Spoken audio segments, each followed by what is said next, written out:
Hello everyone, स्वागत है आप सभी का हमारे यूट्यूब चैनल पर। तो जैसा कि हम लोगों ने पिछले वीडियोस में सॉइल टेस्टेड का कुछ ऑब्जेक्टिव इंपॉर्टेंट क्वेश्चन देखा था, तो आज हम लोग जो है सॉल्यूशन चैप्टर का ऑब्जेक्टिव इंपॉर्टेंट क्वेश्चन देखने वाले हैं। तो जल्दी से जल्दी आप लोग यहाँ पे आंसर देने के लिए तैयार हो जाइए, ठीक है।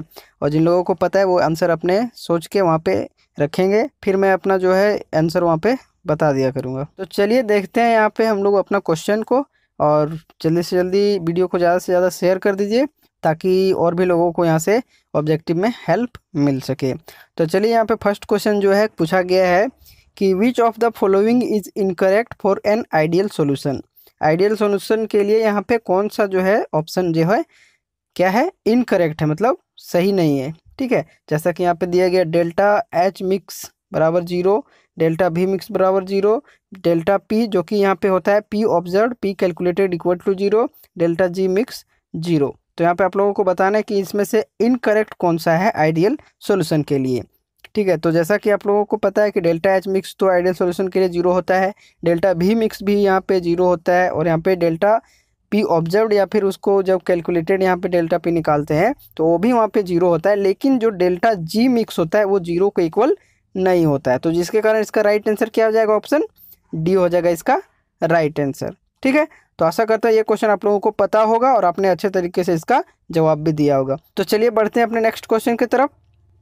अगला क्वेश्चन यहाँ पे पूछा गया है कि the number of moles of NaCl in 3 litre of 3 molar solution is, ठीक है। ऑप्शन आपके दिए गए हैं, 1 दिया गया है, 3 दिया गया है, 9 दिया गया है, 27 दिया गया है। तो सबसे पहले यहाँ पे आपको क्वेश्चन को समझना है कि क्वेश्चन क्या पूछा गया है। तो क्वेश्चन यहाँ पे पूछा गया है कि नंबर ऑफ मोल जो NaCl का वो 3 लीटर में कितना होगा जब उसका सॉल्यूशन 3 मोलर का होगा तब, ठीक है।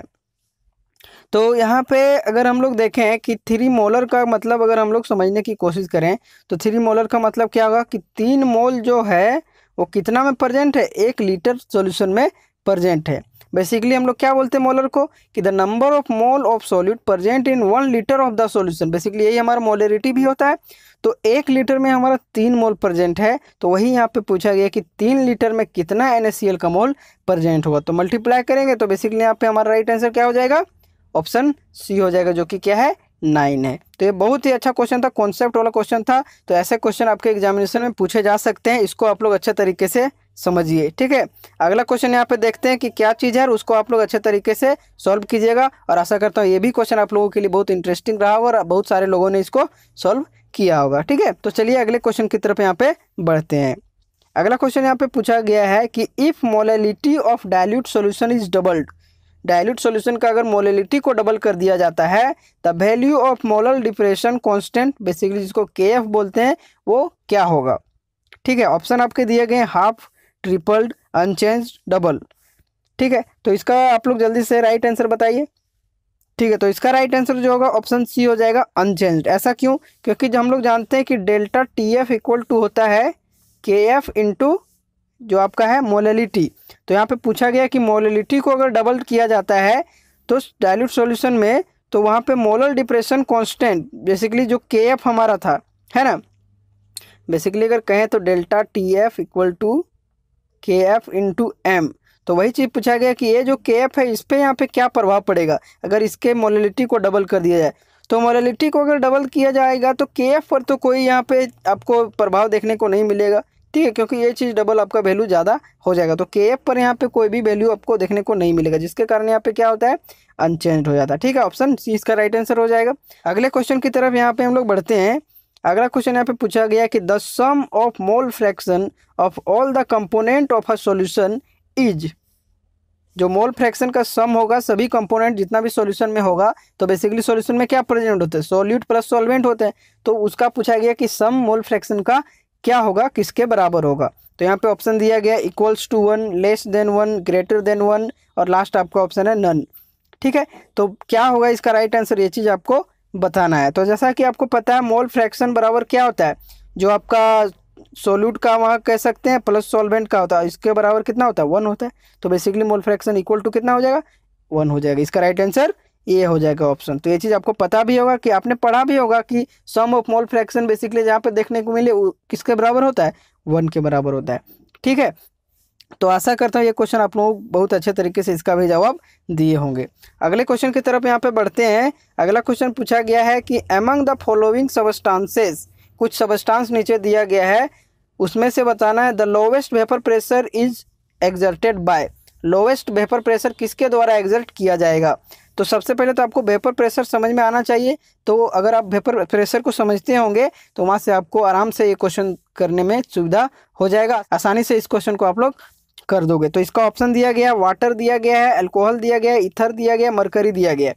तो इसमें से आपको बताना है कि इसका राइट आंसर क्या होगा। तो जल्दी से आप लोग इसका राइट आंसर बताइए। ठीक है, तो इसका राइट आंसर हो जाएगा ऑप्शन डी, मरकरी। कैसे होगा? हम लोग जानते हैं कि वेपर प्रेशर किसके द्वारा लगाया जा सकता है। अगर कोई भी सॉल्यूशन वहाँ पे नॉन वोलेटाइल होगा तब तो वेपर प्रेशर नहीं लगेगा, है कि नहीं? अगर वोलेटाइल रहेगा तभी तो वहाँ से वेपर उसका बनेगा, और वेपर नहीं बनेगा तो वेपर प्रेशर कैसे लगाएगा? सीधा सिंपल बात है। तो वाटर यहाँ पे आपका जो है वोलेटाइल हो जाता है, अल्कोहल आपका वोलेटाइल हो जाता है, ईथर आपका वोलेटाइल हो जाता है, लेकिन मरकरी जो है आपका नॉन वोलेटाइल होता है, बेसिकली वोलेटाइल नहीं होता है। तो जिसके कारण मरकरी यहाँ पे सबसे कम वेपर प्रेशर को एक्सर्ट करेगा। तो ये आपका राइट आंसर यहाँ पे ऑप्शन डी हुआ, और आप लोगों ने बहुत सारे लोग भी इसका जो है आंसर बहुत अच्छे तरीके से दिए होंगे। तो अगले क्वेश्चन की तरफ यहाँ पे बढ़ते हैं। अगला क्वेश्चन यहाँ पे पूछा गया है कि Henry's law give the relation between. Henry's law जो है किसके बीच यहाँ पे रिलेशन देता है? तो ऑप्शन आपके दिए गए हैं। फर्स्ट ऑप्शन है the solubility of a gas in a solvent and the pressure. अगला ऑप्शन दिया गया है the solubility of the gas and concentration of the solution. अगला दिया गया है the solubility of the gas and the temperature. अगला दिया गया नन। तो इसमें से आपको बताना है कि कौन सा हेनरीज लॉ के लिए रिलेशन बताता है। तो आपका यहाँ पे आप लोग जल्दी से बताइए इसका राइट आंसर। ठीक है, तो बहुत सारे लोगों को पता भी होगा, इसका जो राइट आंसर होगा ऑप्शन ये हो जाएगा। ठीक है, तो ये यहाँ पे कुछ अच्छा क्वेश्चन था हेनरीज लॉ से रिलेटेड। तो जो लोग हेनरीज लॉ पढ़े होंगे आपको वहाँ से समझ में आ ही रहा होगा। ठीक है, अगले क्वेश्चन की तरफ यहाँ पे बढ़ते हैं। अगला क्वेश्चन यहाँ पे पूछा गया है कि which one of the following units is useful in relating vapour pressure with the concentration of the solution. इनमें से कौन सा यूनिट जो है यूजफुल होता है रिलेटिंग वेपर प्रेशर को उसके कंसंट्रेशन सॉल्यूशन में रिलेट करने के लिए? तो ऑप्शन आपका दिया गया mole fraction, mass by volume percentage, mass percentage, volume percentage. तो इसका आप लोगों को राइट आंसर बताना है। ठीक है, तो इसका राइट आंसर जल्दी से आप लोग बताइए। ठीक है, तो इसका राइट आंसर क्या हो जाएगा? Mole fraction. बेसिकली आपका जो रिलेटिंग वेपर प्रेशर और कंसंट्रेशन सॉल्यूशन का जो रिलेट करता है वो मोल फ्रैक्शन से ही रिलेटेड आपका होता है। तो इसका राइट आंसर ऑप्शन ये हो जाएगा। अगले क्वेश्चन की तरफ यहाँ पे बढ़ते हैं। तो अगला क्वेश्चन यहाँ पे पूछा गया है कि the solubility of a gas in liquid increases with. जो सोल्युबिलिटी गैस का किसी लिक्विड में होता है वो किसके द्वारा इंक्रीज होता है? तो यहाँ पे आपको ऑप्शन दिया गया है increase in temperature, reduction of a gas pressure, amount of liquid taken, decrease in temperature and increase of the pressure. Gas का प्रेशर बेसिकली वहाँ पे बोल सकते हैं। तो यहाँ पे आप लोगों ने हेनरीज लॉ के अनुसार भी आप लोगों ने इस चीज़ को पढ़ा होगा। ठीक है, जिसमें यहाँ पे क्या होता है कि सोल्युबिलिटी किसी गैस का किसी लिक्विड में किसके द्वारा होता है? जल्दी से आप लोग बताइए इसका राइट आंसर। ठीक है, तो इसका राइट आंसर जो होगा वो ऑप्शन डी होगा, decrease in temperature and increase in gas pressure. ठीक है, जितना ज़्यादा गैस का प्रेशर होगा तो वहाँ पे सोल्युबिलिटी जो है लिक्विड में गैस का वो ज़्यादा होगा। ठीक है, वहाँ पे टेम्परेचर कम होना चाहिए और प्रेशर जो है ज़्यादा होना चाहिए। तो इसका राइट आंसर ऑप्शन डी हो जाएगा। अगले क्वेश्चन की तरफ यहाँ पे हम लोग बढ़ते हैं। अगला क्वेश्चन यहाँ पे पूछा गया है the unit of molality is. Molality का यूनिट क्या होगा ये चीज़ पूछा गया है। तो ऑप्शन यहाँ पे दिया गया मोल पर लीटर, पर मोल, मोल पर केजी, मोल। तो मोलेलिटी का डेफिनेशन आप लोगों को अगर पता होगा तो आराम से यहाँ से आप लोग उसका यूनिट जो है बता सकते हैं। ठीक है, तो जैसा कि आपको मोलेलिटी का यहाँ पे डेफिनेशन पता होगा तो उसके अनुसार से यहाँ इसका राइट आंसर क्या हो जाएगा? ऑप्शन सी हो जाएगा इसका राइट आंसर, मोल पर केजी।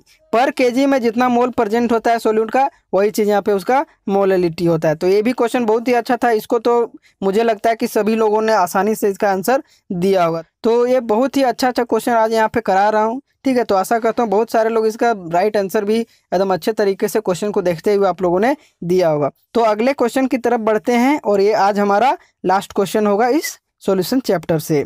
तो अगला क्वेश्चन यहाँ पे पूछा गया the unit of molality is.